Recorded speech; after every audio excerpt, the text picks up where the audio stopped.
देवताओं के युग में सृष्टिकर्ता ब्रह्मा ने एक ही भयावह भूल की, युगों का ज्ञान चुरा लिया गया। उसके बाद क्या हुआ, आइए देखें। एक युग था जब तारे भी मंद पड़ गए थे, जब ब्रह्मांड अराजकता की कगार पर कांप रहा था।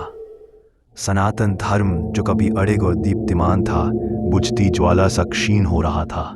वेद, सत्य और सृष्टि व्यवस्था के स्तंभ लुप्त हो गए थे, देवताओं के लोक से चुराए गए। उनके पवित्र मंत्रों के बिना सृष्टि का संतुलन डगमगाने लगा। अंधकार हर कोने में घुसपैठ करने लगा। एक छाया उठी, धैर्यवान, निर्दय, जो सभी लोकों के संतुलन को मिटा देना चाहती थी। हर हृदय में प्रश्न जलने लगा, कौन प्रकाश को पुनः प्रज्वलित करेगा, इससे पहले कि मौन ब्रह्मांड को निगल ले। समय ने जब स्वयं अपनी सांसों को गिनना शुरू भी न किया था, तभी से ब्रह्मांड को सत्य और व्यवस्था के धागों से बुना गया था। पर अब वह व्यवस्था डगमगा रही है। धर्म, सनातन नियम मानो छाया द्वारा निगल लिया गया हो। वेद, सृष्टि के गीत चुरा लिए गए, उनकी वाणी मौन हो गई। उनके बिना लोकों का संतुलन कांपने लगा। गह्वर से एक अंधकारमय इच्छा उठी, जो देवों और मनुष्यों दोनों पर अधिकार चाहती थी। ब्रह्मांड संकट में था। धर्म, सनातन व्यवस्था टूट रही थी। वेद, जो कभी सृष्टि की धड़कन थे, अब खो गए थे शून्य में विलीन। उनके बिना अराजकता तारों तक फैल गई, और उस बढ़ते मौन में एक भयावह शक्ति जाग उठी। एक ऐसी शक्ति जो केवल शासन नहीं, बल्कि समस्त सृष्टि का विनाश चाहती थी। मनु की सुबह हमेशा एक सी होती, नदी, प्रार्थना, भक्ति का शांत प्रवाह। पर इस सुबह जल कुछ और ही कह रहा था। उसकी हथेलियों में एक स्वर्णिम चमक, एक मछली अंगूठे से बड़ी नहीं, जिसकी शल्कें छिपे हुए तारे सी चमक रही थीं। फिर आया एक स्वर, कोमल पर आत्मा को झकझोर देने वाला, मुझे संरक्षण दो। आश्चर्य से भरे मनु ने उस नन्हे प्राणी को देखा। इतनी छोटी जीवात्मा इतनी शक्ति से कैसे बोल सकती है?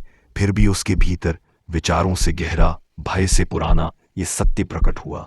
ये कोई साधारण मछली नहीं। श्रद्धा से उसने उसे थाम लिया, मानो स्वयं ब्रह्मांड की ज्वाला अपने हाथों में पकड़ ली हो।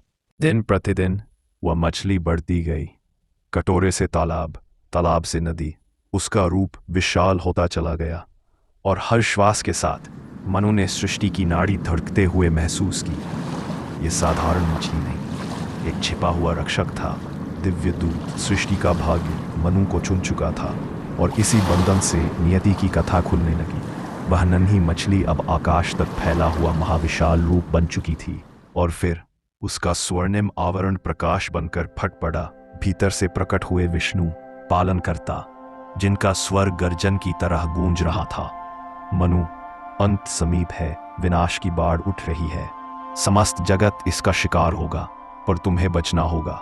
एक महान नौका बनाओ, इतनी विशाल कि सभी जीवों के बीज उसमें समा सके। जब प्रलय आएगी, मैं लौटूंगा और तुम्हें मार्ग दिखाऊंगा। नदी उफनने लगी, आकाश गर्जने लगा, मानो स्वयं सृष्टि उस आदेश पे आगे झुक रही हो। मनु का हृदय तेजी से धड़कने लगा। अब संपूर्ण जीवन का भाग्य उसके हाथों में था। दिव्य आदेश का पालन करते हुए मनु ने अपना पवित्र कार्य आरंभ किया। अड़िग हाथों और प्रज्वलित हृदय से उसने एक नौका बनाई, पर्वत जितनी विशाल, ब्रह्मांड का भार सहने योग्य। उसमें उसने सभी प्राणियों के बीजों को संजोया, वृक्ष, पशु, पक्षी और रेंगने वाले जीव। ऋषि भी आए, ज्ञान और प्रार्थना के वाहक, जिनकी वाणी प्रलय के मौन को चीरती रही। पर छाया अब भी फुसफुसा रही थी। क्या लकड़ी और विश्वास ब्रह्मांड के प्रकोप को झेल पाएंगे? मनु का हृदय कांप उठा, पर विष्णु के वचन उसकी आत्मा में एक ज्वाला की तरह जलते रहे। तभी आकाश फट पड़ा, बादल गरजे, नदियां उमड़ी और पृथ्वी अनंत जल में डूब गई। प्रलय प्रारंभ हो चुका था। उफनते जल पर कांपती मनु की नौका को उसका रक्षक मिला। स्वर्णिम मत्स्य, श्रृंगयुक्त, तेजस्वी, मानो प्रलय के अंधकार से उगता हुआ प्रातःकाल। श्रद्धा से मनु ने अपनी नौका को उसके श्रृंग से बांध दिया, और इस प्रकार विनाश के महासागर पर मत्स्य ने उनका मार्गदर्शन किया। बिजली गिरी, आकाश टूटा, लहरें स्वर्ग को छूने लगी। फिर भी उस नन्ही नौका में जीवन की प्रतिज्ञा सुरक्षित रही। अब अस्तित्व केवल संयोग नहीं बल्कि नियति थी जिसे विष्णु की शक्ति उठा ले चली। पर बाढ़ ही एकमात्र तूफान नहीं था। गह्वर से उठा वही प्राचीन चोर, अराजकता का दानव, जिसने वेद चुराए थे और जो सृष्टि को अज्ञान में डुबो देना चाहता था। उसका तभी स्वयं जल प्रकाश से चीर दिए गए।